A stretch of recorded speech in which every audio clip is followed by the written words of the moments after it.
Hi, I'm Jeremy. And I'm Dan. And this is episode 15 of the AWD Auto Talk and Tune Show. Welcome back. Today we're going to talk about 14 tools that are going to save your pride. And probably a couple knuckles too. When you work on your car.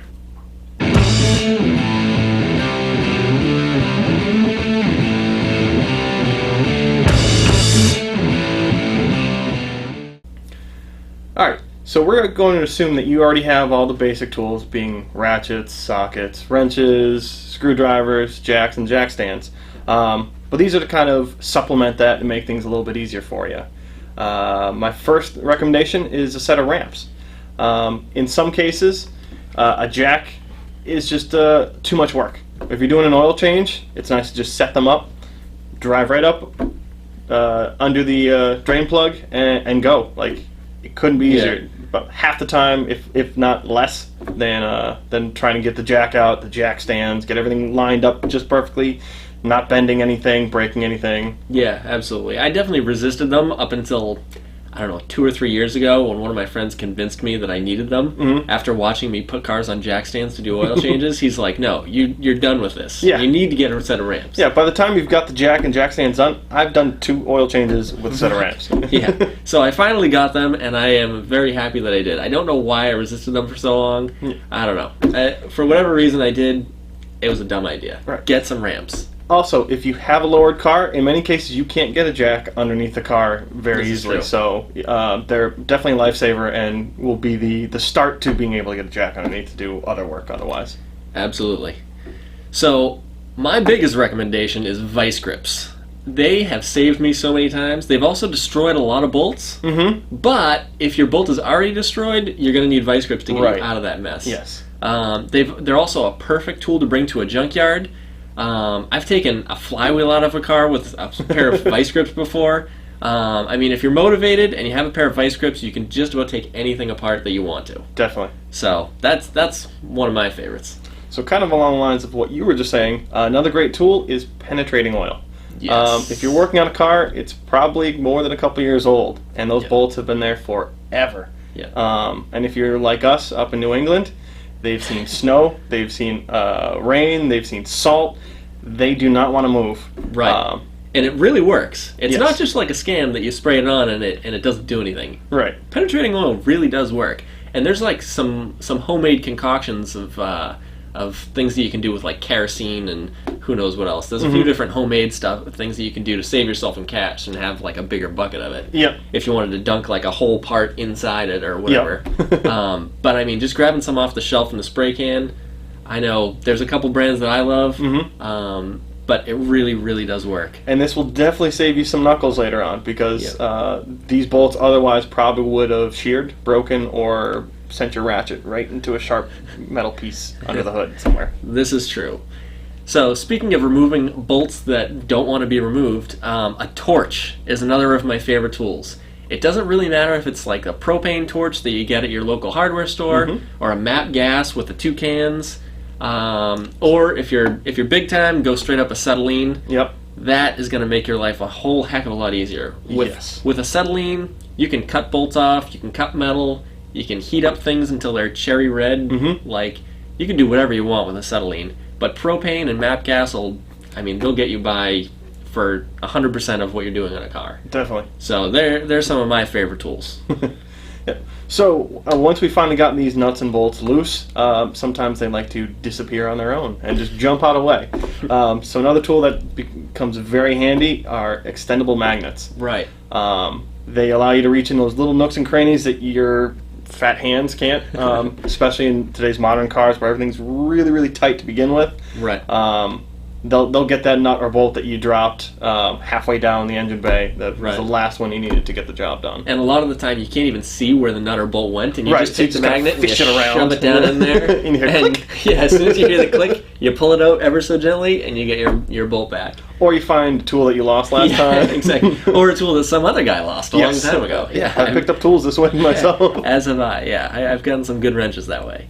Another one of my favorites is sandwich bags. So once you've taken these bolts out of the car, yes, and you've grabbed them with the magnet a few times, now you got to figure out like where all these bolts go. Yeah. Because if you're taking a whole car apart, and you need to put it back together at some point, you want to have these little sandwich bags with labels. Right. So get your sandwich bags. They're like $1.99 or something at a grocery store, and get a Sharpie and write down where these bolts go. Yes. And if you're doing a lot of work on a car and you're not going to be putting it back together anytime soon, you're going to forget where everything goes. Yeah. Everything looks the same. Yeah. One of my biggest failures was when I was probably 15 years old and I started taking apart a car to do a frame-off restoration. I put all the bolts in a bucket, and I was like, I'm going to remember where these go. Yeah, I've done that too. They're all different bolts. They're all different lengths. Of course I'm going to know where they go. Yeah. So now it's 18 years later, and I'm putting the car back together, and I have this bucket of bolts, and I'm like, all of these are rusty bolts. They've been full of water for a while, and I have no idea where any of them go. Yeah. So I cleaned up the ones that I could figure out, and then I just bought all new bolts for everything else. Because who the heck knows? But if I had labeled them in baggies, which I have done many times since, it has saved me so many times. Definitely. And the key is don't put too many bolts or nuts or washers in a bag. Only put 5 bolts or something like that in a bag. Because if you do more than that, you're going to say, oh, this is a bag of console bolts, but there's 40 of them. Yes. And you're like, well, I don't know where any of these bolts go in the console. Right. Because there's rear console bolts, there's front console bolts, there's top, bottom. It's impossible. So a couple bolts in a bag, sandwich bags come in boxes of 100 or something ridiculous. Or even little snack bags I found are a little easier, so you don't have these giant bags full of 2 bolts. Right, and over-label them. Say, this is the rear bolts on the bottom of the console, or whatever it is. Exactly. Absolutely. So, another one of my specialty tools that I love to use almost all the time now are ratcheting wrenches or pass-through sockets. They both kind of serve the same purpose. When it's too tight to get in a regular socket, a ratcheting wrench is beautiful. They're very thin these days. They work just as well like a ratchet. Yep. And you can get them around stuff that a socket wouldn't, such as a long threaded rod. Exactly. Yeah. Yep. Or stud. Yep. You can get in there, get the job done. They're a little pricier than regular ratchets, and wrenches, but they definitely come in handy with tight spots. Right, and a lot of the new ones come with a ton of teeth. They'll come with 72 teeth or something like that inside, so you can click it 1 tooth at a time. Yep, and that's where they come gently. really handy is when you have very little room to actually get the thing to turn. Yep. Yeah, doing timing belts and things like that, where you're this far from the frame rail, and you're trying to click a water pump bolt or something like that, one click at a time. Or that bolt right at the back of the intake manifold, right up against the firewall, where you've got no clearance, you can't reach, can't see anything. Yes, yeah, those things are lifesavers. So another lifesaver is a mini sledgehammer. Yes. I love my mini sledgehammer because if you swing it hard enough, it becomes a big sledgehammer. Yeah. And you can use it lightly and just tap things, gently. If you're using, if you need to loosen a bolt with a punch, you just tap it, lightly, get it in there, spin the bolt out. But if you're taking an axle out and you need to smash the axle, so sometimes you need a little more persuasion than your ratchet or wrench or your arms will do. You need to sledge it. It just happens. Yep. So and again, they're really cheap. You can buy them at any hardware store or online. Home improvement stores. Everybody got them. Yeah, they're cheap and they will save your butt. For sure. Definitely. So for all of us who've had cars built after '96, which is a majority of us now, one of the most handy things for us is an OBD2 scanner. Whether you get a handheld one, whether you get one that works with your phone, everything's computer controlled these days, and your car tells you a whole bunch of information. You might not notice it behind that little light, but there's a lot more information back there. Right. So that will help get you pointed in the right direction for your next repair. Yeah, they've come way down in price. My first OBD2 scanner, I got it in 2000, probably 2005-ish. And I think I paid $450 for it or something. Yeah. It's now completely obsolete. Yep. I couldn't get updates for it after 2 or 3 years, so it's essentially a paperweight. Yep. But the new ones, you can buy them online. They're dirt cheap, and you can get the ones for that work with your cell phone. Yeah, exactly. You can get apps $15 or less. Yeah, you can get great apps. There's a bunch of different software that hook into them. Yep. They're awesome. They're absolutely awesome. I know, you keep one in your glove box. Yep, and they work with just about every car too. So you don't have to get one specifically for like your Toyota, and then a different one for your Chevy. It's all a pretty much standardized deal. Yep. On the same line of using technology, cameras. Pretty much everybody's got a camera on their phone now. Yes. And this has been a new thing that I have been doing in the last couple cars I've been building, where I'm taking them apart, and before I take it apart, I take a picture of it. It's a brilliant idea. So now I have basically me documenting everything that I've taken apart so that I know how it goes back together. Right. And it's really cool to show off your whole build thread online. Oh yeah, definitely. I mean, everybody loves a good build thread. So, I mean, at the same time that I'm documenting this stuff, I'm documenting it for me, but I'm also documenting it for other people. So if other people are taking their door panel off or taking their engine out or whatever it is, they can say, oh, that's how that washer goes on that bolt or whatever. So it's not just helping me, but it's helping everybody else on the internet that I'm sharing these photos with. Right. So I absolutely love my camera, and I'm syncing it to like a Google Drive or something like that, so that I have backups of it. So if I smash my camera in my garage, which has happened, same. I have a backup plan. So yeah, sync your photos, take them with your camera, and they will save your butt. Definitely. And kind of along the lines of what he was just talking about, my favorite tool actually when working on cars is the internet. Use it for finding the parts that you're going to be working on the car with, finding tutorials on installs, and diagnosing. If there's a clunk from the left rear on my car, somebody else has probably had the same thing. Right. I can kind of zoom in before even getting on the ground, before jacking it up or putting it up on ramps. Yeah. I can get an idea of where I should be looking. Yeah. And one thing that I'm always using the internet for, always through my phone when I'm working on cars, is torque specs. Yep. I am constantly looking up torque specs. Like, I think it was just yesterday or 2 days ago, I was putting a wheel back on my truck, and I was like, I wonder what the torque spec is. Normally it's like 80 to 100 foot-pounds. Looked it up, 150 foot-pounds. Yeah, a little different. Yeah, so a big difference there. It's a good thing I looked it up, because I would have torqued it to like 85, 100, somewhere in there. But yeah, I was off by 50 foot-pounds, which is a huge difference. Yes. So it's a good thing I looked it up. Yeah. Torque specs. Definitely. And for me, again, it's some of these really tough jobs. Something like a timing belt that I've never done one before. I want to know what I'm getting into, and that way you can kind of plan your task ahead. If you know this job's going to take 4 hours, you can set aside 4 hours. And you'll also find out some of the tools maybe you didn't know that you needed, whether they be specialty or just oddball ones, or something to make it a little bit easier to do. And any parts that you may have forgotten, or anything you should do while you're in there. It's like, oh, well, I'm going to do this belt, but it's only going to be 5 minutes more. I should really do this seal, and then I never have to open it up again. True. Yep.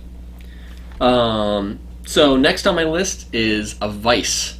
A vise is something that it seems like the older they are, the better they are. Yeah. You buy a new vise, which I do own. It's probably like 10 years old now, and it's semi-broken. As you spin it in, it kind of doesn't want to clamp right, and as you spin it out, it doesn't really go smoothly. It's sort of a mess. The old ones are just big block of metal that really can't go wrong. Right, and recently I got a free old vise. It's probably from the 50s or something like that, and the thing is like diesel. I don't know that it could be broken. I don't know what kind of metal it's made out of, but it's a work of art. Nice. And you can tell it's been heavily used, abused, and it still works better than my new one. Yeah, they really can't go wrong. Right. So, I mean, hop on like Craigslist and grab yourself, or a flea market, or something like yard sales. Good ones are very heavy, so you probably don't want to shop the internet for it. You'll want to stay somewhat local. Yeah. Unless you can somehow sneak in some free shipping on like a special day. Yeah. But yeah, I mean, check yard sales and flea markets and stuff like that for vices. I mean, if you can get an old one, you'll be in good shape. And old ones, depending on who's selling it, sometimes they're really expensive because people realize the old ones are really, really nice. Yep. Or sometimes you get somebody who's moving out of their house or whatever and just wants to get rid of it. Don't want to lug something 50 pounds, 100 pounds. Which is how I ended up with my new one that is 60 years old. Yeah. So I'm going to steal one from your list that I saw, because I like the idea, is the giant breaker bar. Yes. Or, for many of us, the giant piece of pipe you've got from the hardware store that goes over the end of the ratchet. Right. Sometimes you just got to persuade a little bit more, and they're cheap. You put it over. You go. Most of us grab your ratchet, Go to your local hardware store, home improvement store. Go to the pipe section. The black pipe is really cheap. Find whichever one your ratchet sits in and grab it. Yeah, grab a 6-foot piece of it or 8-foot piece and just cut 2 feet off of it or whatever. Yep. Yeah, it's that's a great thing to have. Mine is a giant hexagonal piece of solid steel that's like 5 or 6 feet long. I don't know what it was made for. I don't even know where I got it. I've had it for like my entire life, and it has saved my butt a ton of times. Like taking out disconnecting ball joints from steering knuckles. I can shove it in a control arm and pry down on it with one hand and smash the knuckle with a hammer with the other. I mean, it is so usle. Some of those really torqued down wheel bearing nuts, axle nuts. Yep, and prying prying engines and transmissions into motor mounts, because sometimes the bolt doesn't line up and you gotta get the bolt in. Just a little bit more to go. Yeah, and you gotta lift this 500-pound motor up like a half an inch. So you shove the pry bar in there, or breaker bar, whatever you want to call it. Yeah, get yourself one of those. That is another thing that you could probably get. I mean, if you're looking for like an old school one, you can get them at like flea markets, yard sales, or if you want to just go to your local home improvement store and get your black pipe. The black pipe works great. Right, and it's cheap. And it's dirt cheap, yeah.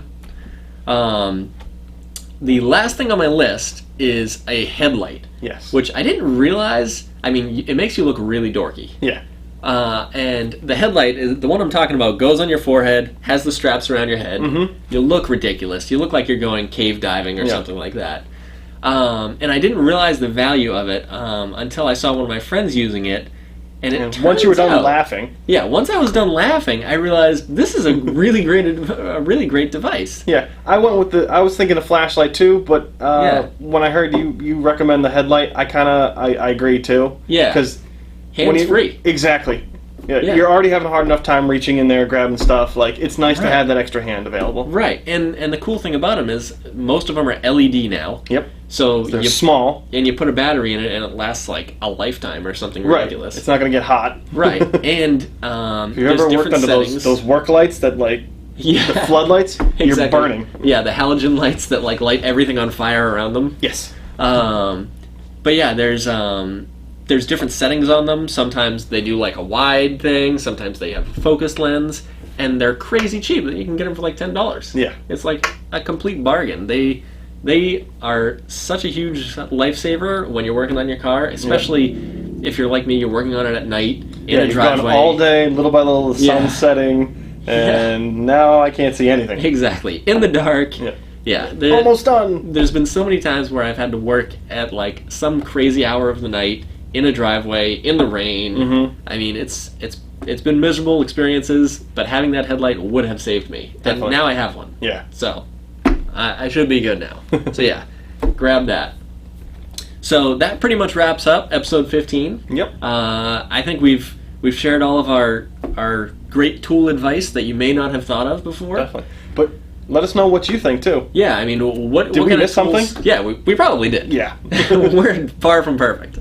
So yeah, if we missed anything, leave it in the comments. We'd love to hear what you guys are using, because it may help us out. Definitely. So let us know, and share this video on Facebook, tweet us on Twitter, or just send us an email. Whatever you want to do. We're here. So yeah, we'll see you next time. Thanks.